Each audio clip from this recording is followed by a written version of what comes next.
inú wa dùn láti gbà yín padà lórí ètò yín ètò wa EKU ọjọ́ ìsinmi. Mo wí fún pé ńgbà bá padà dé pé máa rójú àlejò mi ìránṣẹ́ Ọlọ́run tí àjọ tún máa tukọ̀ ètò tòní. Wọn kì í ṣàlejò mọ́ gẹ́gẹ́ bí mo ti máa ń wí fún yín lórí ètò yìí. Kan náà àwọn ìránṣẹ́ Ọlọ́run tí a mọ̀ wípé ẹ̀mí Ọlọ́run bẹ nínú wọn tí a sì jọ máa ń tukọ̀ ètò yìí ní gbogbo ọjọ́ mẹ́jọ náà ni wọ́n tún wà ń kalẹ̀ pẹ̀lú wa. Àwọn náà ni Olùṣọ́ àgùntàn Henry Akinsehinwa. Bàbá ẹ mà kú kalẹ̀. Ẹ mà ṣe olóòtú. Inú wa dùn pa torí yín lọ́jọ́ ìsinmi tòní. A dúpẹ́ lọ́wọ́ Ọlọ́run ọba tó dá ẹ̀mí gbogbo wa sí. Ọlọ́run ṣeun. Ẹ bá kí gbogbo ọmọ Ọlọ́run. Ẹ̀yin ọmọ Ọlọ́run káàkiri gbogbo àgbáyé tẹ̀ ń wò wá, mo kí yín o pé báwo ni ọjọ́ ìsinmi lénìí, báwo ni ààyín lọ ní ìjọ Ọlọ́run lénìí, ṣàlàáfíà ni gbogbo wa wà. Mo gbàdúrà wípé oore ọ̀fẹ́ tá fi máa rìnrìn àjò yìí dópin Olúwa yóò fi fún wa lórúkọ Jésù. Ẹ ṣeun púpọ̀ Olùṣọ́ àgùntàn Henry Akinsehinwa. Láti bí ọjọ́ bíi mélòó kan kúkú sọ pé láti bí ọ̀sẹ̀ bíi mẹ́ta sẹ́yìn ni a ti wà ní orí àkòrí gbòòrò kan tí a pè ní ewu àìkẹ́kọ̀ọ́ Kristi ṣáájú iṣẹ́ ìránṣẹ́. Àwọn ewu tó rọ̀ mọ́ àìkẹ́kọ̀ọ́ Kristi kó tó di pé a bẹ́ síta pé àmọ́ lọ́ọ̀rẹ́ jíṣẹ́ bàbá o, àmọ́ àti wádìí ìránṣẹ́ Ọlọ́run o, tàbí láti lè sọ wípé lédè Gẹ̀ẹ́sì tí wọ́n sọ wípé wọ́n lọ́ọ̀rẹ́ witness Jésù fún àwọn ènìyàn. Ó ṣe pàtàkì ẹ rí i pé Jésù Olúwa kó tó di wípé ó rán àwọn ọmọlẹ́yìn jáde ó kọ́kọ́ pè wọ́n sọ́dọ̀ tí ó sì dá wọn lẹ́kọ̀ọ́ púpọ̀ kó tó di pé bẹ̀rẹ̀ sí ní rán wọn jáde pé ẹ lọ sí gbogbo ayé kẹ́ lọ rèé máa wàásù ìrere. Gẹ́gẹ́ bí ọ̀pọ̀lọpọ̀ wa náà lónìí àwọn táwọn fẹ́ nú wàásù ìgbé ayé wa ìwọṣọ wa àti bẹ́ẹ̀ bẹ́ẹ̀ lọ torí púpọ̀ àwọn èèyàn náà rò pé bí kákan lágo gbàlà nìkan tàbí ká máa kéde pẹ̀lú ẹnu ni wọ́n rò pé à ń gbé ọ̀nà tá à ń gbà kéde ìrere nu tí ó sì yé púpọ̀ wọn pé ìsọ̀rọ̀ sí wa gan láwùjọ ìwọṣọ wa ìṣesí wa láàrin ara wa pé gbogbo wọ̀nyí náà ló ń fi wá hàn tí àwọn kan fi wá sọ wípé àwa ni Bíbélì tí ayé ń ka. Àwọn bàbá àgbàgbọ́ kan ni wọ́n ń já mọ̀ pé ṣẹ́yìn o mọ̀ pé ẹ̀yin ni Bíbélì tí ayé ń ka. Ní ọ̀pọ̀lọpọ̀ ni wọn lórí ọ̀fẹ́ láti ka Bíbélì torí wọn kì í ṣe Kristẹni, ṣùgbọ́n tá bá rí àwa Kristẹni wọ́n á wò pé n tó ń bẹ nínú Bíbélì wa náà ni ìwà àti ìṣe wa. Nípa bẹ́ẹ̀ ni wọ́n á fi ń sọ wípé àwa ni Bíbélì tí ayé ń ka. Olùṣọ́ àgùntàn Henry Akinsehinwa lónìí apá kẹta àkórí ọ̀hún la máa ṣe àgbéyẹ̀wò rẹ̀ tí a pè ní àwọn ewu tí ó wà nínú àìkẹ́kọ̀ọ́ Kristi ṣáájú iṣẹ́ ìránṣẹ́. Bí ọ̀sẹ̀ mẹ́ta sẹ́yìn fọ́nrán kan ni a lò lórí móhùnmáwòrán yìí tí àwọn èèyàn sì rí dáadáa. Ó jẹ́ fọ́nrán kan tí ó já rìnrìn lórí ẹ̀rọ ayélujára tó ní ṣe pẹ̀lú ìránṣẹ́bìnrin kan wòlíì Ọlọ́run ni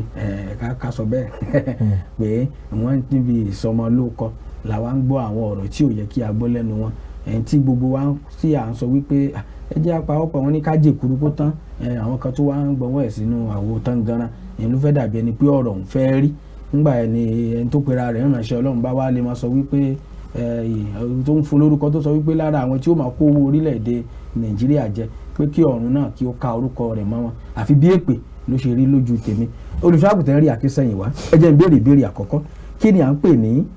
ẹ̀kọ́ gan, kí là ń pè lẹ́kọ̀ọ́ Kristi ká kọ́kọ́ ti bẹ̀ wọn mọ̀ kí lẹ́kọ̀ọ́ Kristi gan àti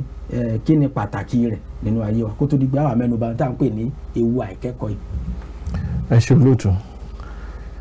Tá a bá ń sọ̀rọ̀ nípa ẹ̀kọ́ Kristi ṣe pàtàkì ó sì ṣe kókó. Ẹ̀kọ́ ní gbogbogbò ní generally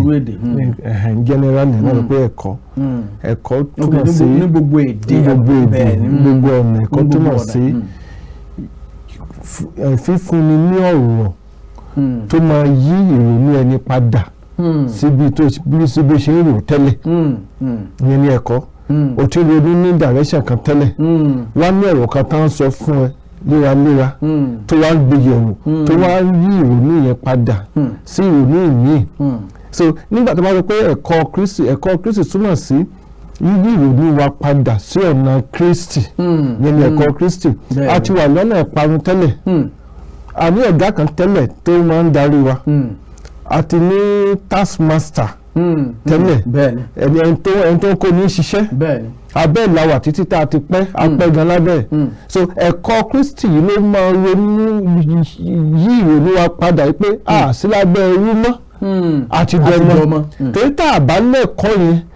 a sì máa gbèrò ní ẹrú wọnú ọmọ a máa pe ara lọ́mọ síbẹ̀ à ń wà ẹrú ibi tí ẹ̀kọ́ ìdíje pàtàkì ìtumọ̀ ẹ̀kọ́ nìyẹn ní yí ọkàn wa padà yí mẹ́tálítì wa padà yí ìròrí padà síbi ṣe ń rò tẹ́lẹ̀ yíyí padà yes sí ọ̀nà tí Ọlọ́run síbi Ọlọ́run ṣe fẹ́ ká máa ronú ìyẹn ní ẹ̀kọ́ Kristi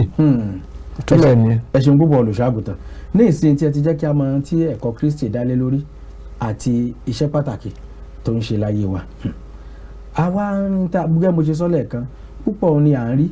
ìránṣẹ́ Ọlọ́run tí wọ́n ti ń bá wa dá sí bí ọ̀sẹ̀ bíi méjì sẹ́yìn wa nínú àlàyé wọn wọ́n ṣàlàyé nǹkan kan pé èyí tá a fi hàn ó kàn dàbí pé ìdá kan nínú 100 tí ó ń ṣẹlẹ̀. bẹ́ẹ̀ni. wọ́n wá ń jẹ́ àmọ̀ pé ṣe ló dàbí ọ̀rọ̀ ẹ̀ṣẹ̀ pé ẹ̀ṣẹ̀ jẹ́ irúgbìn ó jẹ́ bí igi kan tí a gbìn tó wá so onírúurú èso pé láyé ẹlòmíì irọ́ pípa ni láyé ẹlòmíì olè jíjà láyé ẹlòmíì àgbèrè àti bẹ́ẹ̀ bẹ́ẹ̀ lọ pé tóbìnrin tí ìránṣẹ́bìnrin ta rí Ọlọ́run kàn fẹ́ jẹ́ àárí ni tó sì jẹ́ wípé ó pè fún ìrònú pìwàdà a sì ń gbàdúrà pé irú ìránṣẹ́bìnrin bẹ́ẹ̀ báyìí sí nígbà tán ti rí pé gbogbo ayé gan ló dẹnu bò wọ́n pé eléyìí ó kù díẹ̀ káàtó àdúrà wa ni wípé wọ́n lè ní ìrònú pìwàdà wọ́n sì lè padà sí abẹ́ ẹsẹ̀ Kristi láti kẹ́kọ̀ọ́ tó yè kooro kó tó di wípé torí bẹ́ẹ̀ àbá ṣe bẹ́ẹ̀ kó má bàa di wípé kó má dàbẹ̀ pé bí èèyàn ń ba Kristi lójú jẹ́ a kò sì lè ba Kristi lójú jẹ́ àfi tá a bá bara wa lójú jẹ́ kó má dàbẹ̀ pé irú ìránṣẹ́ bẹ́ẹ̀ yóò wá máa bara rẹ̀ lójú jẹ́ tí wọ́n máa kó gbogbo àwọn ìránṣẹ́ Ọlọ́run àbí gbogbo Kristẹni papọ̀ pé àbí tí ẹ̀sìn wọn dálé lórí nù. lára àwọn nǹkan míì tí a ti rí yàtọ̀ sí ti ìránṣẹ́bìnrin mo mọ̀ pé yìí náà rí fọ́nrán òun dáadáa àtàwọn púpọ̀ àwọn èèyàn tá a rí nínú àwọn ọ̀dọ́ pàápàá jùlọ lónìí a ti rí ọ̀pọ̀lọpọ̀ àwọn ọ̀dọ́ ìránṣẹ́ Ọlọ́run wòlíì tí ẹ pọ̀ jáǹtì rẹ̀rẹ̀ ìrìntàjọ́ ọ̀dọ́ pẹ̀lú àwọn nǹkan tá à ń rí lórí ẹ̀rọ ayélujára ó dàbí pé ẹ̀rọ ayélujára yìí ló já rí ọ̀pọ̀lọpọ̀ àṣírí tó bá jẹ́ pé kò sí irú ẹ̀rọ yìí ó ṣeé ṣe kó jẹ́ pé àní rí púpọ̀ tí àwọn èèyàn kó má lè sakuléètì dáadáa. Kí ni àwọn ewu tẹ́ rò pé ó rọ̀ mọ́ ìkẹ́kọ̀ọ́ Kristi tó sì ti ń farahàn láwùjọ wa? ẹ ṣe olóòtú Jésù kàn déédéé pe ọmọ lẹ́yìn nígbà tí ilé sọ pé Jésù ń pe àwọn ọmọ lẹ́yìn ní Mark chapter 3 yẹn ó pè wọ́n sọ́dọ̀ ara rẹ̀ ni kò wọ́pọ̀ pọ̀ pé ká lọ́ máa wàásù ó pè wọ́n ká lè wá kẹ́kọ̀ọ́ ni ìpè tẹ́nikẹ́ni tó wá sọ pé òun ní pè bá ní ìpè fún ẹ̀kọ́ ni Jésù wá ló wá mọ àkókò tó ń fẹ́ rìlíìsì ẹ̀ pé kò jáde ẹ̀kọ́ yìí gangan ni kókó fún Jésù torí pé àìlẹ́kọ̀ọ́ léwu fẹ́ẹ́ tó yẹ ló ṣe kọ́ pé ọmọlẹ́yìn ẹ̀ wá sọ́dọ̀ ẹ̀ ọmọlẹ́yìn ẹ̀ bá rìn fún 3 years nígbà tó lé 3 years táwọn ọmọlẹ́yìn ẹ̀ bá rìn tó kọ́ wọn lẹ́kọ̀ọ́ ẹ̀kọ́ tó yè kóró nígbà tí Jésù tó wá lọ tán nígbà Jésù fẹ́ lọ ó lè máa rẹ́ ìmẹ́sì ẹ̀ tá máa rẹ́ ilé tí mo ti sọ fún yín ó ní kò ní sọ tara rẹ̀ ó gbà nínú tèmi fún yín. ó ní pé ọlá tó máa rẹ́ yín létí àwọn létí ẹ̀kọ́ tẹ̀ ti kọ́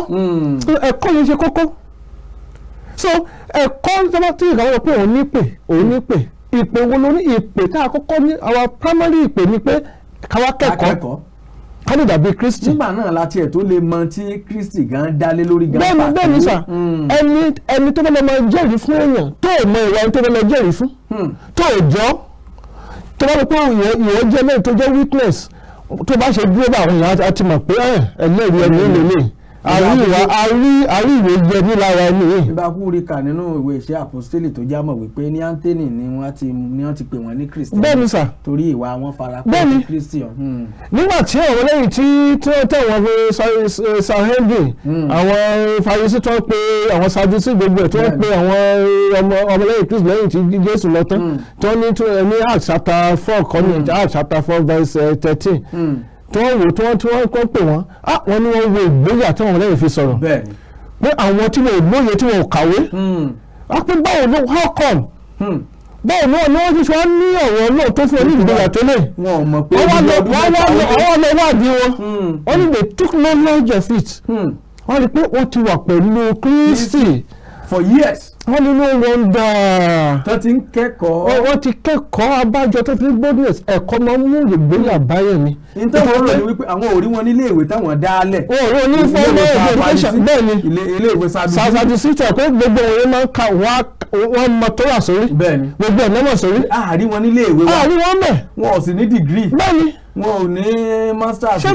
ṣùgbọ́n bó náà ṣe wá mọ̀ ju àwa ta ní dìgírì ta ní wọ́n bẹ̀ wá sọ ọ̀kan tó mọ̀ yẹn pẹ̀lú ìgbéga. wọ́n wá rí i pé wọ́n wà pẹ̀lú Jésù wọ́n rí i pé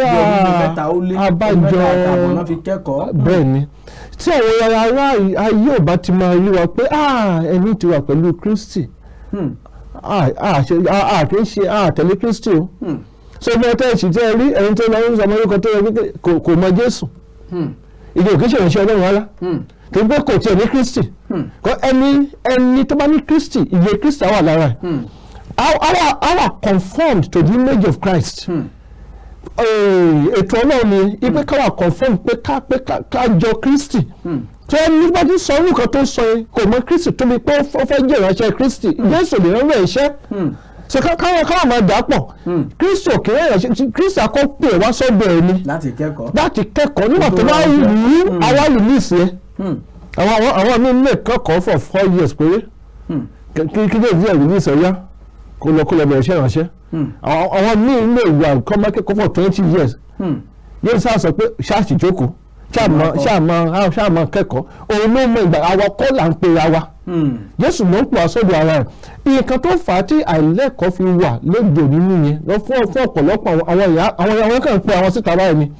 ọ̀pọ̀ nígbà tó bá ti ṣe tán school bá ti rí pé tí ilẹ̀ bá pa fírí wọ́n á ní pé tí ò sì jẹ́ wọ́n á ní àwọn ní ìpè màá mọ̀ wọ́n dà pé nígbà Ọlọ́run báwo ìpè fún kíni ìbẹ̀rẹ̀ tí ń kẹ́kọ̀ọ́ ìṣe ìpè ké wọ́n ti bí ìpè yẹn pé àfẹ́jáde lọ́mọ kéde kádáṣẹ́ ìṣẹ́jú díẹ̀ ká máa ríran ìpè kọ́ nìyẹn káde máa gbowó wọlé díẹ̀ ìpè general ìpè tí Ọlọ́run kọ́ gbogbo ni pé for God so well tó ń kọ́ lóun sáré tó bẹ́ẹ̀ tó gbogbo ọmọ ìpè kojú. káwá dọ́mọ àgbà gbogbo àgbáyé la ní ìpè pé ká di ọmọ lẹ́yìn Kristi lẹ́yìn Jésù gbogbo àgbáyé ni ṣẹ́gẹ́ tí wáyé so nígbà tó bá wá di ọmọ lẹ́yìn Kristi tó bá ti gbọ́ ìpè ìgbàlà tán àwọn wa náà wọn kàn tó yẹ pé àwa tún pè tó wá jẹ pé ẹni ìṣúra wá tún pè yẹ pé Jésù á pè pé kó wá sọ́dọ̀ kó wá kọ́ ẹ̀kọ́ ìwọ tó bá lè gba ẹ̀kọ́ ló máa ránṣẹ́ kì í ṣe tó kàn dé pé àwọn tó kàn dé so ewu tó wà nínú pé àìlẹ́kọ̀ọ́ yìí pọ̀ púpọ̀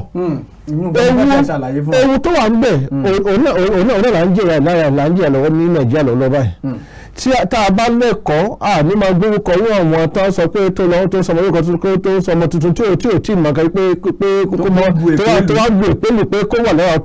tó máa kóró Nàìjíríà jẹ so ó ti sẹ̀tì ọ̀run àpáàdì sílẹ̀ fún ọmọ yìí already pé ẹnikẹ́ni tó bá ti ń kó Nàìjíríà jẹ ọ̀run àpáàdì ló máa yọrí ẹ̀ sí ọmọ tí o ti mọ nǹkan ẹ̀ṣẹ̀ tí ọmọ yẹn lọ́wọ́ ṣì wà lórí ẹ̀ tí wọ́n lọ́wọ́ pẹ̀lú so báwo lọmọ yẹn ṣe fẹ́ ṣe rere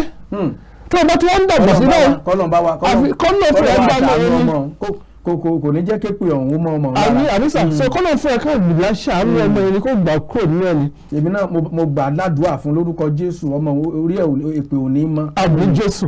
ṣe báyìí náà kò ní bá wọn kówó Nàìjíríà jẹ yóò jọ mọ́ lẹ́yìn Jésù ní tòótọ́. àmín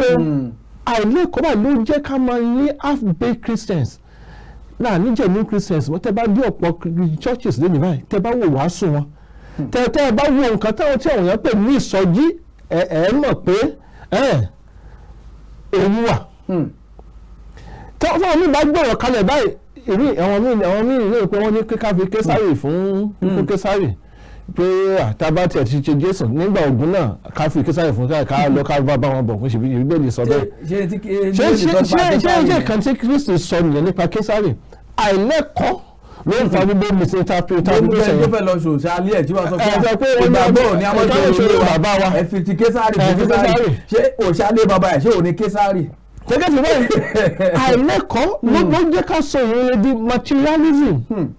nígbà tí Paul sọ wípé tó sọ nínú ìwé Fílípì orí ìkẹrin ẹsẹ̀ 13 tó ní I can do all things through Christ that strengthens me tó ìbá fẹ́ kó sọ pé àwọn èèyàn pé Jésù sọ pé Bíbélì sọ pé mo lè ṣe ogun nípa Kristi ẹni tó fagbára fún mi mo lè kọ́lé nípa Kristi tó fagbára fún mi mo lè ra mọ́tò mo lè lówó tọ́lá mo lè lè nípa tara nìkan ni wọ́n sọ wọn tí ẹ̀ wá gbẹ́nu bá ti pa tẹ̀mí o. ìfẹ́ tí Paul lè ń sọ níbẹ̀ ni pé mo lè nígbà tó bá pọ̀ mo lè dúró nígbà tí ò bá sí mo lè dúpẹ́ nínú ìyà mo wà fún Kristi nínú situation kò sọ nípa materialism. Ó ń sọ pé ohunkóhun tó lè wù kó dé mo wà pẹ̀lú Jésù. mo lè orí ọ̀fẹ́ Jésù tó fún mi. Nínú ooru nínú òtútù nínú ìjì nínú ìdákẹ́jẹ́ nínú gbogbo ẹ̀kọ́ púpọ̀. sọ́dọ̀ ni wọ́n lọ pọ̀. ṣùgbọ́n interpretation tó fún lónìí ìtumọ̀ rẹ̀ ni wípé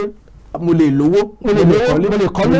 wọn ní ìdúró sọ pé kíní kan. in fact ẹlòmíì lè sọ pé òun lè lu jìbìtì gan. nípa pẹ̀lú orí ọ̀fẹ́ tí Kristi fún. èèyàn míì lè sọ pé òun ní agbárí pé Jésù ti fún òun ní agbárí yẹn pé Jésù sọ pé mo lè ṣe gbogbo tí agbárí mo lè fi ṣe yahoo kí ilẹ̀ gbárí ẹ̀ gbẹgbẹ́. bí wọ́n náà ń ṣèpàdé àwọn ẹ̀yà oníyàwó báyìí pé wọ́n náà àwọn pásítọ̀ kan máa ń ṣe àkàṣe àdúrà fún wọn. so inú àwọn pásítọ̀ tẹ́lẹ̀ sọ pé ṣé pásítọ̀ ni wọ́n bẹ́yẹn ni ẹni tí ò kẹ́kọ̀ọ́ lọ́dọ̀ Kristi tó wọ́n sọ pé òun ṣojú Kristi wọ́n yóò kí n ṣe pásítọ̀ wọ́n kàn da olúpọ̀ mọ́ ṣàpàmì ìsẹ́lì so àìlẹ́kọ̀ọ́ yìí òun lè jẹ́ kí agbára ìjọ wà mọ́ a lè fi ìjọ táwọn lọ́wọ́ bá ìwé ìjọ wọn Peter Paul nígbà tí Jésù bá dé báyìí tí yóò bá fẹ́ ṣèdájọ́ ṣé Jésù máa change standard ayé àtijọ́ ṣe sọ pé generation wa rí i pé àlè bí ẹ̀kọ́ yẹn ṣe pé standard ní ìlú mọ́ lè fún wa standard kan náà ni reception tí Paul follow tankan pàdé tí Peter follow tí Stephen ta ni Stephen wọ́n kàn pé kó jẹ́ díákónì ni kó a máa fáwọn oúnjẹ oyè orí tábìlì ni Stephen ká pín oúnjẹ lórí tábìlì ká tọ́jú àwọn èèyàn lórí tábìlì ẹ̀kọ́ tó ní ó sì ṣe tọkàntọkàn ẹ̀kọ́ tó ní ló jẹ́ kó ṣe tó fi jẹ́ pé ó ṣe kọjá iṣẹ́ tààrà ó ṣe pẹ̀lú ìwà mímọ́ pẹ̀lú ìwà mímọ́ pẹ̀lú ọkàn pípé nígbà tó tún kú lọ ó tún ṣàdúrà fún ọ tó pa. àwọn tí wọ́n ṣe bíi Kristi nìyẹn ọkùnrin bíi Kristi. àwọn nǹkan tí Jésù wá lè mú yẹn standard ní gẹ́gẹ́ yẹn nígbà tí Jésù fẹ́ kú ó ní bàbá dáríjì wọn tó pé wọn kò mọ tí wọ́n ń ṣe Stephen náà tó fẹ́ kú ó ní bàbá dáríjì wọn má ka ìṣẹ́yìí sí wọn lọ́rùn ó lọ rí ọ̀run ó ṣí wọ́n sọ òkèlú lọ́wọ́ wọ́n sọ òkèlú wọ́n fi àjọ lọ ó dẹ̀ ní peace ó rí comfort lọ́run kò wo ayé mọ́ kò síra láyé kò ríra láyé mọ́ bíbélì sọ pé ó ní òun ọmọ Ọlọ́run ní tó dìde lọ́wọ́ ọ̀tún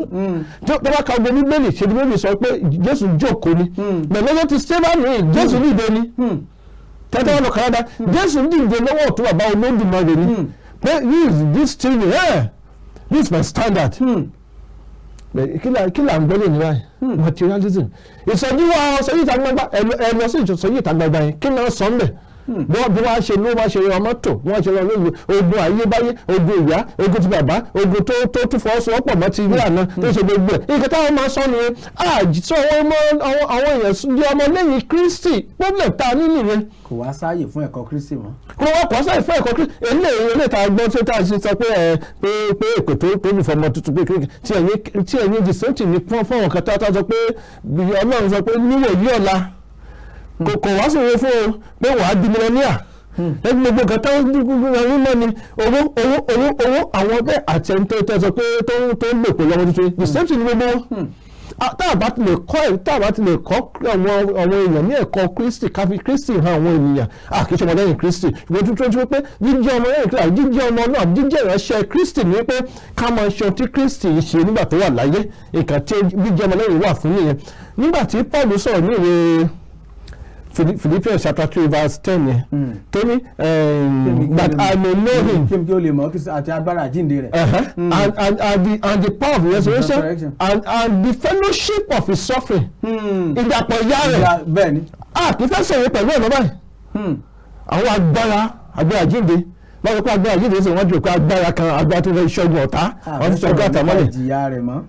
àfẹ́ sọ pé ìjìyà gẹ́gẹ́ ní ìdí wa ní torí tó fellowship exactly fellowship of his suffering pé mo rẹ́ láti máa jìyà fún Kristi láyé tí mo wá ní pé stranger ni wọ́n láyé sojourner ni wá but afẹ́mọ̀ live bẹ́ẹ̀ ni pé native of this land ni wá afẹ́mọ̀ live bí àwọn citizens of the land ìyàtọ̀ gbọ́dọ̀ wà láàrin àwọn àtàjẹ́ sojourners tá a jẹ́ àlejò láyé àti àwọn tó jẹ́ pé ilé ayé kan náà ń mọ́ wọ́n ní lọ́ọ̀pù ibẹ̀ ní mọ́ ju ilé ayé nìkan. ẹ ṣeun púpọ̀ olùṣọ́àgùtàn àkókò ń kó wa papá mára mo sì ń gbádùn yín pẹ̀lú bí ọ̀rọ̀ Ọlọ́run ti ń jáde ẹ jẹ́ ń béèrè eléyìí kó tó di pé wọ́n yọ̀ǹda láàrin ìṣẹ́jú kan lẹ́sìn bá wa dáhùn ẹ̀ níbo wá ni kìrìsìtẹ́nì ìsinsìn yìí níbo náà ti wá yà kúrò níbo ni ẹ̀kọ́ Kristi ti wá mẹ́hẹ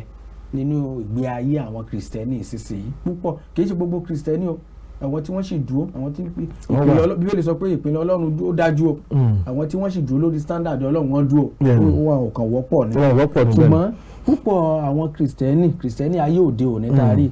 níbo ni ẹ̀kọ́ ti sọnù mọ́ ọ lọ́wọ́ láàrin ìṣẹ́jú kan. ẹ̀kọ́ ìwọ̀n náà láti sọ láti ẹ̀kan yìí. ibo ló ti sọnù nínú ìjọ àwọn tí ó yẹ kí ta lè sọ wípé iṣẹ́ tí ìjọ ń ṣe láyé àtijọ́ àwọn activities ti kìrìsìtẹ́nì ìsinsìnyí àti àwọn kìrìsìtẹ́nì ìgbàanì kí ni ìyàtọ̀ tí mẹ́lá níbo ni àyè ẹ̀kọ́ ti sọnù mọ́ táwọn sì sí. ṣé ibi tí àyè ẹ̀kọ́ ti sọnù ní bàtà tí ní denominationalism tí ìjọkíjọ ti tọ́ pé ìjọ tèmi ni ìjọ tiẹ̀ ni sọdúnkàkú wa gbé ẹ̀kọ́ tiẹ̀ kalẹ̀ wọn gbé ẹ̀kọ́ Ọlọ́run kalẹ̀ mọ́ olùwà kú wa ní doctrine tiẹ̀ tó yàtọ̀ sí ìkàtí Bíbélì sọ. kò sí ẹ̀kọ́ Kristi bẹ́ẹ̀ ẹ̀kọ́ ìjọ ló wá wà. ẹ̀kọ́ ìjọ ló wà bá ibi tó fẹ́ ṣèjọ mi ní